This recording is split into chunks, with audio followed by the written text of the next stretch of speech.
Annapurna base camp trekking এর মতো adventurous কোনো অভিযানে যাওয়ার আগে যে কারো মনে অনেকগুলো প্রশ্ন আসতে পারে। এর মধ্যে উল্লেখযোগ্য প্রশ্নগুলো হলো, একটি প্রপার প্ল্যান কিভাবে তৈরি করতে হবে, কোন সময় গেলে সবচেয়ে বেশি ভালো হয়, আবহাওয়া কেমন থাকে, প্রস্তুতি এবং প্যাকিং, বাজেট এবং খরচ, কোথায় থাকতে হবে এবং খাবারের ব্যবস্থা কি, এই ট্রেকিং এ কি কি ধরনের চ্যালেঞ্জ থাকতে পারে এবং সেগুলো উত্তরণের উপায় কি, কি কি নেওয়া উচিত এবং কি কি অ্যাভয়েড করা উচিত, সাথে রয়েছে কিছু সতর্কতা এবং বোনাস টিপস। এই সবগুলো বিষয় ট্র্যাকিং এর যে ভিডিওগুলো আছে সেই ভিডিওগুলো দেখতে দেখতেই জেনে যাবে।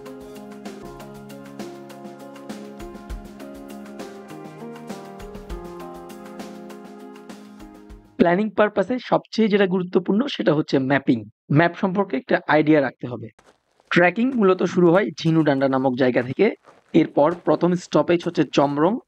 চমরং এর পর হচ্ছে সিনুয়া। সিনুয়া আবার দুটি স্টপেজ আছে, একটি লোয়ার সিনু, একটি আপার সিনুয়া। এরপর হচ্ছে ব্যাম্বু, যেটি 2310 মিটার উচ্চতায়। এরপর হচ্ছে 2600 মিটার উচ্চতায় দোবান। দোবানের পরে হচ্ছে হিমালয়া, যেটি 2920 মিটার উচ্চতায়। এরপরে হচ্ছে দেওরালি। দেওরালি হচ্ছে 3230 মিটার উচ্চতায়। দেওরালির পর হচ্ছে এমবিসি মানে মাছাপুচুরে বেস ক্যাম্প। মাছাপুচুরে বেস ক্যাম্প থেকে হচ্ছে Annapurna base camp. Annapurna base camp থেকে অন্নপূর্ণার মুখোমুখি হয়ে দাঁড়ালে হাতের বাঁয়ে পড়বে অন্নপূর্ণা সাউথ এবং পেছনে পড়বে মাছাপুচুরে। এবিসিতে যাওয়ার সবচেয়ে ভালো সময় হচ্ছে অক্টোবর থেকে নভেম্বরের মধ্যে, যদিও আমরা গিয়েছিলাম জুনে। যদিও বর্ষার এই সিজনটি ট্রাভেলারদের কাছে খুব একটা পছন্দ না, কারণ আকাশে মেঘের কারণে ক্লিয়ার কোনো ভিউ পাওয়া যায় না। তবে আমাদের এক্সপেরিয়েন্স ছিল সম্পূর্ণ ভিন্ন, কারণ বর্ষাকালে যে সবুজের দেখা মেলে সেটা অন্য কোনো সময় পাওয়া যায় না। এবং বর্ষাকাল অফ সিজন বলে পর্যটকদের ভিড় থাকে কম। প্লেন থেকে শুরু করে সবকিছুর ভাড়া তুলনামূলক একটু কমে পাওয়া যায়।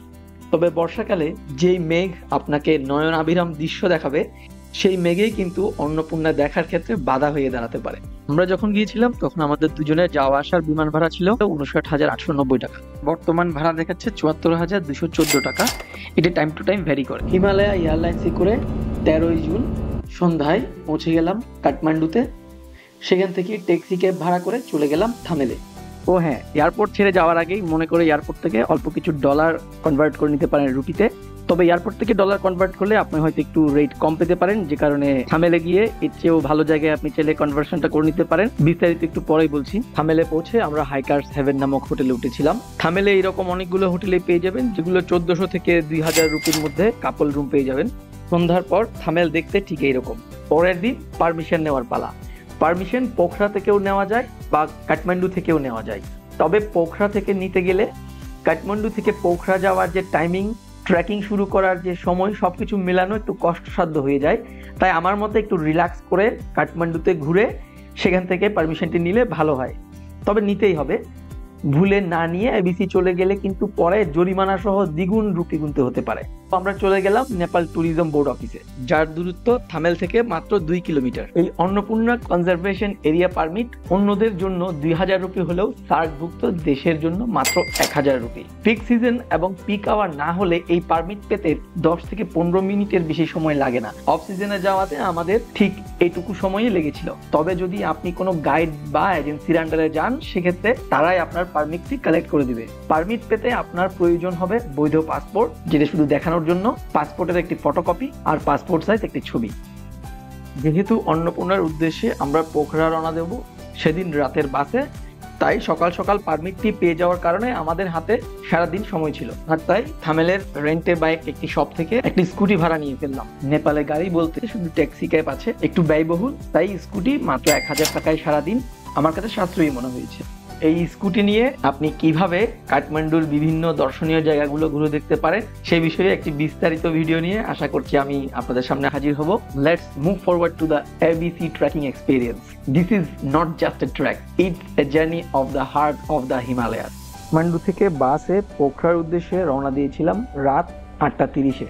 বাস ভাড়া ছিল জনপ্রতি 1200 থেকে 1400 রুপি, যেটি পরের দিন ভোর 7টায় বাস পার্কিং নামের জায়গায় নামিয়ে দিয়েছিল। সেখান থেকে যেতে হবে ঘান্দ্রুক জিপ স্টেশন। এর দূরত্ব 5 কিলোমিটার আর ভাড়া নিতে পারে ট্যাক্সি ক্যাবে 250 থেকে 300 রুপি। এরপর ঝিনুডান্ডার উদ্দেশ্যে শেষ গাড়ি ভ্রমণ শুরু হলো ঘান্দ্রুক থেকে। 57 কিলোমিটারের এই আঁকাবাঁকা পথ পাড়ি দিতে সময় লাগে প্রায় 1.5 থেকে 2 ঘন্টা।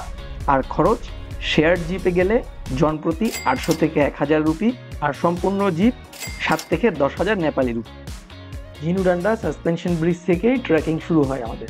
13ই জুন ঢাকা থেকে কাঠমান্ডুর উদ্দেশ্যে রওনা দেওয়া থেকে শুরু করে 23 তারিখ আবার ঢাকায় ফেরত আসা পর্যন্ত এই জার্নিতে মোট সময় লেগেছে 11 দিন, যার মধ্যে অন্নপূর্ণা বেস ক্যাম্প ট্রেকিং সম্পন্ন করতে সময় লেগেছে 6 দিন। আমাদের সময় একটু বেশি লাগার পেছনে কারণ ছিল অমিতা ঝর্ণায় পা ফসকে হাঁটুতে আঘাত পেয়েছিল।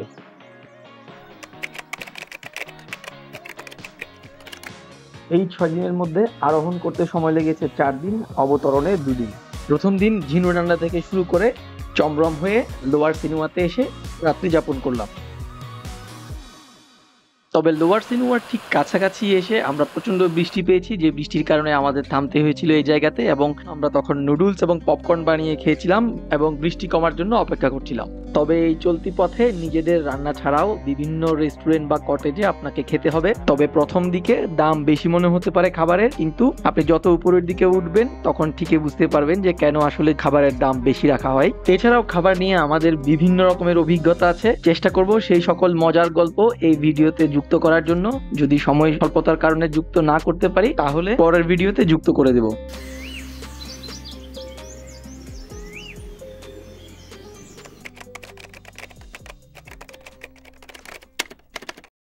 প্রথম দিন আমাদের ট্রেকিং এ সময় লেগেছিল 6 ঘন্টা 15 মিনিট। দ্বিতীয় দিন দোভানের উদ্দেশ্যে আমাদের যাত্রা শুরু হলো লোয়ার সিনেমা থেকে। এবিসি ট্রেকিং এর মতো ইন্টারমিডিয়ারি কোনো ট্রেকিং অভিযানে আপনার অনেকগুলো প্রয়োজনীয় জিনিস ক্যারি করতে হতে পারে, যে কারণে আপনার দরকার একটি ভালো ব্যাকপ্যাক, সাথে ভালো মানের রেইন কভার। ভালো ব্যাকপ্যাক বলতে টেকনিক্যাল ব্যাকপ্যাক, যেটিতে আপনার পিঠে এয়ার সার্কুলেশনের জন্য সাপোর্ট থাকতে হবে, এবং সবচেয়ে জরুরি কোমরে সাপোর্ট, ওয়েস্ট সাপোর্ট যেটাকে বলে। কারণ ওয়েস্ট সাপোর্ট ছাড়া যদি কোনো ব্যাগ শুধু কাঁধের উপর ভর করে নিয়ে যান তাহলে আপনার অনেক বেশি কষ্ট হতে পারে। দ্বিতীয় গুরুত্বপূর্ণ জিনিসটি হচ্ছে ট্রেকিং শু। আপনাকে অবশ্যই টেকনিক্যাল ভালো ট্রেকিং শু নিয়ে যেতে হবে, অন্যথায় আপনার ট্রেকিং অভিযানটির অভিজ্ঞতা সুখকর নাও হতে পারে। দ্বিতীয় দিনের প্রথম স্টপেজ ছিল আপার সিনোয়া। আপার সিনেমাতে একটি কফি ব্রেক দিয়েছিলাম। কফি ব্রেক শেষে আবারও আমাদের যাত্রা শুরু হলো। অর্ধেকের বেশি পথ শেষ করে আমরা ব্যাম্বুতে এসে পৌঁছালাম।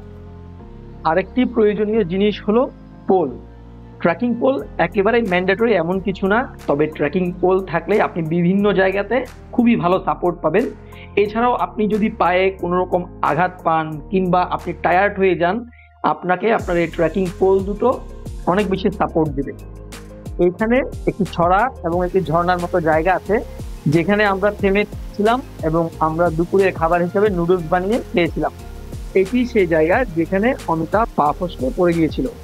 এই ধরনের জায়গাতে বড় ধরনের কোনো ইনজুরি যদি হয়ে যায় সেক্ষেত্রে সাহায্য পাওয়ার সম্ভাবনা খুবই কম, তাই বেশ সতর্ক থাকতে হবে। বাংলাদেশ,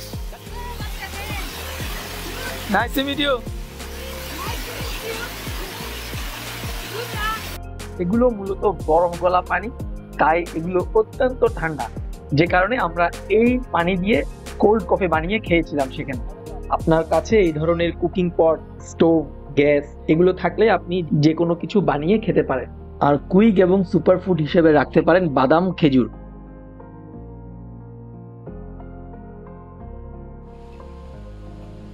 বিকেল নাগাদ আমরা পৌঁছে গেলাম দোভানে। How far are you going today? Today we are targeted to Himalaya. Himalaya is how far from here? 2 hours. 2 hours. Yes, sir. Better to Oh. stay here. Okay, our primary target was Himalaya, but we can stay. আমাদের প্রতিদিনের trekking এর সময় বিকেল বেলা আমরা বৃষ্টি পেয়েছি, যে কারণে কিছু কিছু জায়গাতে আমরা না চাইলেও আমাদের থামতে হয়েছে, রাত্রি যাপন করতে হয়েছে। দ্বিতীয় দিন আমাদের ট্রেকিং করতে হয়েছে 7 ঘন্টা 10 মিনিট। তৃতীয় দিনের যাত্রা শুরু মাছাপুচুরে বেস ক্যাম্পের উদ্দেশ্যে, যদিও বৃষ্টির কারণে আমাদের থামতে হয়েছিল দেওরালিতে। সম্পূর্ণ ট্র্যাক জুড়ে আমরা দেখা পেয়েছি প্রকৃতির অনেক প্রতিবেশীদের সাথে। এর মধ্যে আমাদের সাথে সবচেয়ে বেশি সময় ধরেছিল এই দুটি কুকুর, বিশেষ করে কালো কুকুরটি। সে আমাদের সাথে ট্র্যাক করতে করতে হাঁপিয়ে উঠছিল, তারপরও আমাদের পিছু ছাড়ছিল না। সবার কমন একটি জিজ্ঞাসা হলো অন্নপূর্ণাতে গাইড ছাড়া ট্রেকিং পসিবল কিনা। সেক্ষেত্রে গাইড নেওয়া আপনার ব্যক্তিগত পছন্দ, তবে গাইড ছাড়া অন্নপূর্ণা বেস ক্যাম্প ট্রেকিং কঠিন কিছু না। আর পোর্টারের বিষয়টি আলাদা। পোর্টার হচ্ছে যে আপনার ব্যাগ এবং ব্যাগেজগুলো ক্যারি করবে।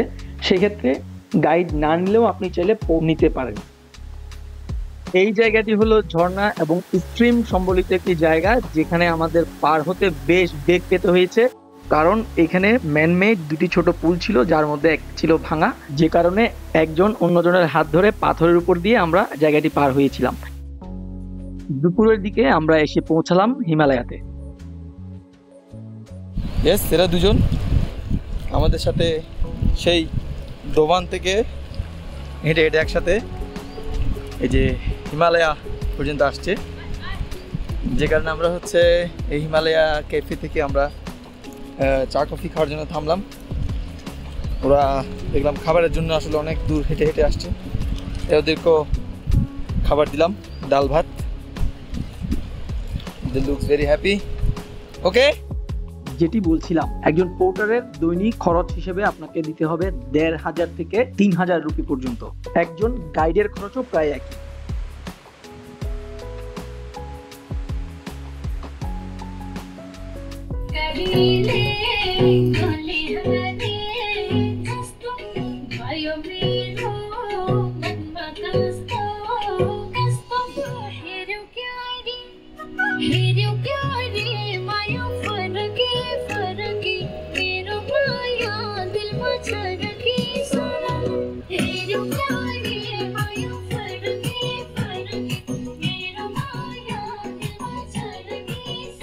আমাদের ট্রেকিং আজকে দোবান থেকে শুরু করেছিলাম। দোবান থেকে শুরু করে আজকে আমাদের টার্গেট ছিল এমবিসিতে যাওয়া, মাচাপুচুরের বেস ক্যাম্পে। কিন্তু এখানে আমরা যখন পৌঁছে গেলাম দেওরালিতে পৌঁছাতে আমাদের 2টা বাজে ঘুরতে তখন। এরপরেই আমরা এখান থেকে মাচাপুচুরের জন্য রওনা হওয়ার কথা, কিন্তু এখানে ওয়েদার কন্ডিশন খুবই খারাপ, যে কারণে আমরা রওনা দিতে পারিনি। এখান থেকে আমরা আসলে পঞ্চ কিংবা রেইন জ্যাকেট পরেও 2 ঘন্টা 2.5 ঘন্টার যে পথটা এটা পাড়ি দিতে পারবো কিনা শিওর না। তাছাড়া এই যে বৃষ্টি শুরু হয়েছে এবং এই মেঘের পরিমাণ খুব বেশি এবং প্রচুর পরিমাণে বাতাস, যে বাতাসের কারণে আসলে প্রচুর ঠান্ডা। এই জন্য আমরা আপাতত এই দেওরালিতে আজকে স্টে করবো এবং আগামীকালকে দেওরালি থেকে আবার একেবারে এবিসির উদ্দেশ্যে রওনা দেবো। এয়ারপোর্ট থেকে খুব অল্প পরিমাণে ডলার ভাঙিয়ে নেওয়ার কথা বলেছিলাম, কারণ ডলার রেট যদি ভালো পেতে চান তাহলে আপনি থামেল শহরের ভেতরে বেশ কিছু মানি এক্সচেঞ্জের জায়গা আছে। আমার যতটুকু মনে পড়ে গ্লোবাল মানি এক্সচেঞ্জ নামে একটি জায়গা, যেখানে আমরা হাইকার্স হেভেনে থেকেছিলাম তার পাশেই আছে। সেখান থেকে আপনি ভালো একটি কনভার্সন রেট পাবেন, তাই বাকি টাকা বা ডলার সেখান থেকে এক্সচেঞ্জ করে নিতে পারেন। তৃতীয় দিন ট্রেকিং এর সময় লেগেছিল আমাদের প্রায় 6.5 ঘন্টা।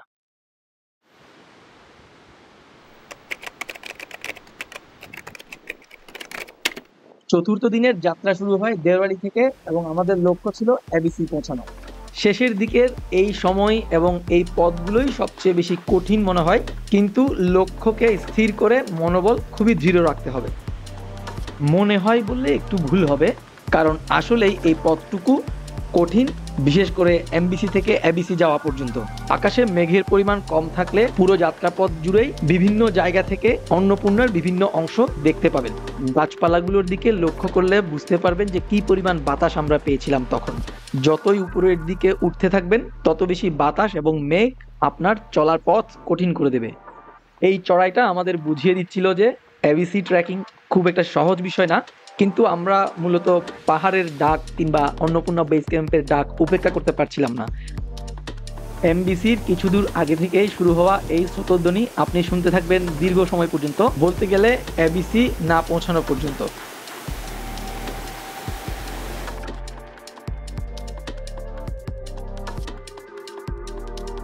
যে ছবিটি আমাদের চ্যানেলে ব্যানার হিসেবে আছে সেটি মূলত এমবিসি থেকে এবিসি যাওয়ার পথে তোলা।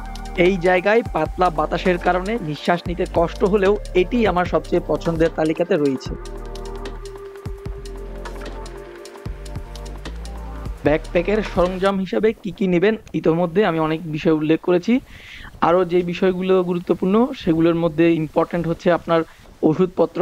কিছু প্রাথমিক ওষুধপত্র সাথে রাখবেন অবশ্যই, কারণ হাই অ্যালটিটিউডের মাউন্টেন ট্রেকিংয়ে একটি বিষয় আছে যেটিকে বলা হয় AMS, অ্যাকিউট মাউন্টেন সিকনেস। এর কারণে আপনার তীব্র মাথা ব্যথা বা জ্বর, ভমিটিং বা আরো বিভিন্ন ধরনের শারীরিক সমস্যা হতে পারে। অমিতার কোনো ধরনের সমস্যা না হলেও এবিসিতে পৌঁছানোর পর আমার একটু মাথা ব্যথা হয়েছিল। যদিও কোনো ওষুধের প্রয়োজন পড়েনি, তবে ফেরার পথে হিমালয়াতে আমাদের ওষুধের যখন দরকার হয়েছিল সেখানে যে ওষুধটি পেয়েছিলাম সেটি ছিল এক্সপায়ার্ড। এছাড়া একজন ট্রেকার হিসেবে আপনার আর যা যা প্রয়োজন বলে মনে হয় আপনি অবশ্যই তা ক্যারি করবেন, কারণ সেখানে হঠাৎ করে কোনো কিছুর প্রয়োজন হলে আপনি তা পাবেন না। তবে এই বিষয়টিও খেয়াল রাখতে হবে, আপনার ব্যাকপ্যাককে অতিরিক্ত ভারী করবেন না। আর দ্বিতীয় বিষয় হচ্ছে ডাবল ব্যাকপ্যাক নেবেন না, যেমন সামনে যে ব্যাকপ্যাকটি নেওয়া হয় এটি অ্যাভয়েড করতে হবে। ছবির যে উদ্ভিদটি দেখতে পাচ্ছেন এর নাম হচ্ছে ঘান্দ্রুক। এটির নামেই ঘান্দ্রুক জায়গাটির নামকরণ। ওই অঞ্চলের লোকেরা এটি শুকিয়ে রান্না করে খায়। ও হ্যাঁ, ব্যাকপ্যাকের কথা বলছিলাম। আমরা যদিও দুজনেই সামনের দুটি ব্যাকপ্যাক নিয়েছিলাম, কিন্তু ঝিনুডান্ডা হট স্প্রিং পর্যন্ত এসেই একটি দোকানে আমাদের সামনের ব্যাগ রেখে যেতে হয়। বিশেষ করে প্রিয়াঙ্কার, আমার ব্যাগটি রাখতে পারিনি কারণ আমার ব্যাগে ছিল আমার ক্যামেরা, যেটি আমার জন্য অত্যন্ত প্রয়োজনীয় ছিল। কাপড় চোপড়ের ক্ষেত্রে সেই সকল কাপড় চোপড় নেবেন যেগুলো ট্রেকিং এর জন্য কমফোর্টেবল এবং খুবই লাইট ওয়েট। অবশেষে এসে গেল সেই মহেন্দ্রক্ষণ, 4130 মিটার উচ্চতায় স্বপ্ন ছুঁয়ে দেখা।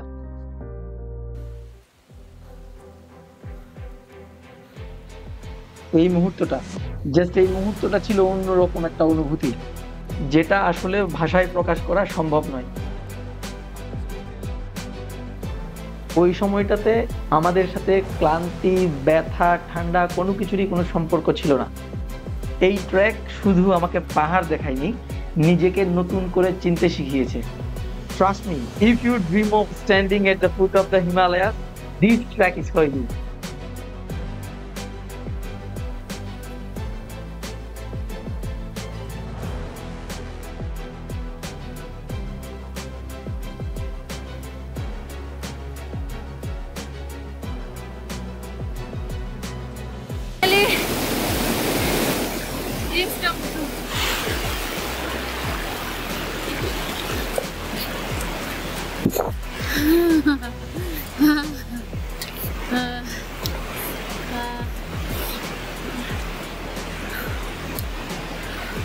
আসো এদিকে আসো।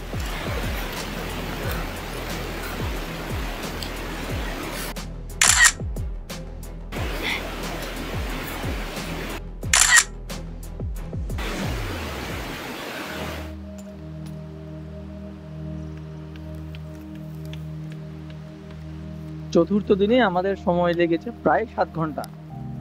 অন্নপূর্ণা বেস ক্যাম্পে ওঠা মাত্র আমরা ভালো কোনো ভিউ পাইনি মেঘের কারণে, কিন্তু বিকেল হতেই আমরা চমৎকার ভিউ পেয়েছি অন্নপূর্ণার, এবং এর পরদিন সকালে আরো চমৎকারভাবে সবকিছু দেখতে পেয়েছি।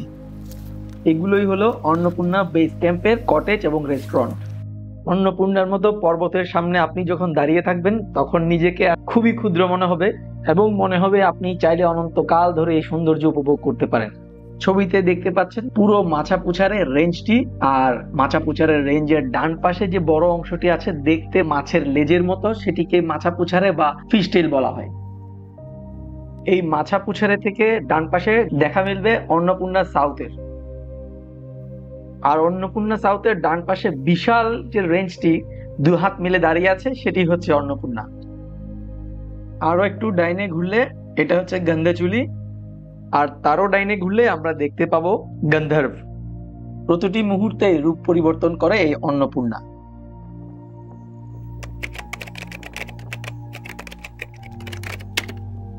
আমাদের অবতরণের প্রথম দিন পাহাড়ে নিচে নেমে আসাটা যতটা সহজ মনে হয় ততটা সহজও কিন্তু না। তার উপরে অমিতা হাঁটুতে যে চোট পেয়েছে, এই চোট পাওয়ার পর আমি ভয়ে ছিলাম যে তাকে নিয়ে এবিসি কমপ্লিট করতে পারবো কিনা, অথচ সে আমাকে তাক লাগিয়ে দিয়ে উঠলো তো বটেই, অবতরণও করলো, তাও 2 দিনের টানা ট্রেকিং করে। সে যাই হোক, গুরুত্বপূর্ণ কিছু বিষয় জানিয়ে দিই। এবিসি ট্রেকিং এর সময় প্রতিটি কটেজ বা রেস্টুরেন্টে আপনি পেয়ে যাবেন ওয়াইফাই সুবিধা এবং চার্জ দেওয়ার জন্য ব্যবস্থা। আপনাকে এই জন্য পে করতে হবে, এবং খরচটা তুলনামূলক একটু বেশি। যেমন একটি মোবাইলে একবার মাত্র চার্জ দেওয়ার জন্য 200 থেকে 250 রুপি নিতে পারে, এবং একটি ওয়াইফাই কানেকশন একটি মোবাইলের জন্য নিতে গেলে প্রায় 300 রুপির মতো খরচ হয়। আশা করছি খাবারের একটি যে বিলের কপি দেখিয়েছিলাম এবং বিভিন্ন সময়ে যে খরচের হিসাবগুলো দিয়েছি সবগুলো মিলিয়ে আপনি একটি কস্টিং রেডি করতে পারবেন। তো আমি বাকি যে বিষয়গুলো উল্লেখ করা হয়নি জাস্ট পয়েন্ট আকারে বলে দিচ্ছি, তাহলে আপনি খুব সহজে আপনার বাজেটটি করে ফেলতে পারবেন। ফেরার পথে আপনি যদি সঠিক সময়ের মধ্যে স্টেশন পৌঁছাতে না পারেন, নিচে নেমে সন্ধ্যার পর হয়ে যায়, তখন কিন্তু অ্যাভেলেবেল গাড়ি না পেতে পারেন। সেক্ষেত্রে আপনাকে পুরো একটি জিপ ভাড়া নিতে হতে পারে। জিপ ভাড়া নিতে হবে নয়াপুল যাওয়ার জন্য, যেখান থেকে আপনি পোখরার বাস পাবেন। এই বিষয়টি মাথায় রাখতে হবে। এছাড়া আঘাত পাওয়ার কারণে আপনি যদি হাঁটতে পারবেন না, ট্রেকিং করতে পারবেন না, এমন কোনো সিচুয়েশন চলে আসে, ঘোড়া বা খচ্চর ভাড়া করার বিষয় আসতে পারে। সেক্ষেত্রে জায়গা ভেদে প্রায় 10 থেকে 12,000 টাকা পর্যন্ত খরচ পড়ে। তবে বিষয়টি এক্সেপশনাল এবং ইন কেস অফ ইমার্জেন্সি। ডিসেন্ডিংটা আমাদেরকে 2 দিনে কাভার করতে হয়েছে দেখে আমরা ঝিনুডান্ডায় পৌঁছতে প্রায় সন্ধ্যার পর হয়েছে, যে কারণে আমরা একটি জিপ সম্পূর্ণ ভাড়া করেছিলাম। সো ডিসেন্ডিং এর সময় আপনি কোন সময়টাতে পৌঁছাচ্ছেন, সেই সময় আপনি নিচে গাড়ি পাবেন কিনা, এই বিষয়গুলো আগে থেকে নিচে কথা বলে যাবেন বা কারো কাছ থেকে আইডিয়া নিয়ে নেবেন। দোভান এবং ব্যাম্বুর মাঝামাঝি 2টি রাস্তা আছে। বাম পাশের রাস্তা দিয়ে আমরা এবিসি গিয়েছিলাম এবং ফেরার পথে ডান পাশের রাস্তা দিয়ে আসার কারণে এই মন্দিরটা আমাদের রাস্তায় পড়েছে। শুধু বাম পাশের রাস্তা দিয়ে যদি যাওয়া আসা করেন সেক্ষেত্রে মন্দিরটি আপনি নাও পেতে পারেন। মন্দিরের পাশে ঝর্ণাটি হয়তো মিস হতে পারে তখন। Go head. বাহ, তোমার বন্ধুরা সবাই চলে যাচ্ছে। We are not moving. Annapurna ট্র্যাকে যত ধরনের জিনিসপত্র ক্যারি করতে হয় তা হয়তো মানুষ ক্যারি করে, বা বেশি ওজনের কিছু হলে সেক্ষেত্রে এই মিউল বা খচ্চরকে দিয়ে ক্যারি করানো হয়। ডিসেন্ডিং বা অবতরণের প্রথম দিন আমরা পূর্বের দিনগুলোর মতো 7 ঘন্টার মতো ট্রেকিং করে থাকলেও ষষ্ঠ দিন আমরা ট্রেকিং করেছি প্রায় 12 ঘন্টার কাছাকাছি। অনেক কষ্ট হলেও আমাদের করার কিছু ছিল না, কারণ তারিখ দিন অনুযায়ী আমাদের সবকিছু মিলিয়ে একটা পরিকল্পনা ছিল।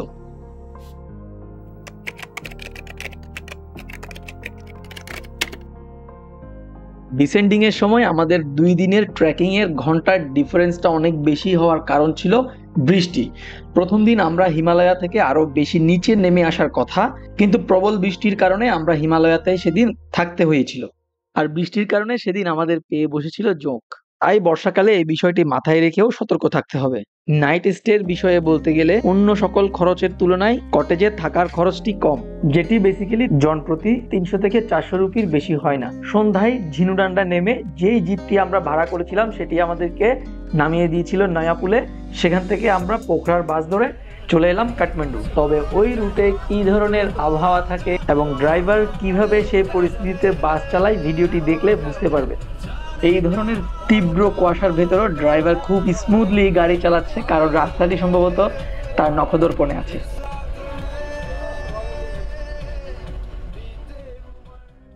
সেদিনের মতো এবিসি ট্রেকিং শেষ হলেও আমাদের ট্রিপ কিন্তু শেষ হয়নি। ফেওয়া লেকের পাড়ে কাটিয়েছি জীবনের সেরা 2টি সন্ধে। গিয়েছি সুভাষ দাদার হোটেল সোনাখালীতে, বাইক চেপে ঘুরে বেরিয়েছি দর্শনীয় সব জায়গায় এবং পৃথিবীর সর্বোচ্চ সুইং করেছি আমরা দুজনে দ্য ক্লিফের স্কাই ব্রিজের উপর থেকে, যেটির সম্পূর্ণ ভিডিও পেয়ে যাবেন আমার চ্যানেলেই। ওভারঅল নেপাল সম্পর্কে আমার যে এক্সপেরিয়েন্স তা হলো নেপালের লোকজন খুবই আন্তরিক এবং খুবই সহজ সরল, টুরিস্ট ফ্রেন্ডলি একটি কান্ট্রি, যেখানে আসলে সবারই একবার হলো যাওয়া উচিত। সময় স্বল্পতার অভাবে এবিসি ট্র্যাক এবং নেপাল নিয়ে আরো অনেকগুলো গল্প এই মুহূর্তে বলা হচ্ছে না, তবে আমি চেষ্টা করব উল্লেখযোগ্য বিষয়গুলো নিয়ে আমি ঠিক এইভাবেই ভিডিও নিয়ে আপনাদের সামনে যাতে হাজির হতে পারি। আমি আমার কথা মতো সবগুলো বিষয় নিয়ে আলোচনা করতে পেরেছি কিনা জানি না, যদি কোনো জিজ্ঞাসা থাকে আমাকে অবশ্যই কমেন্ট করে জানাবেন। আর পরবর্তী ভিডিওর জন্য কাইন্ডলি সাবস্ক্রাইব করে নেবেন।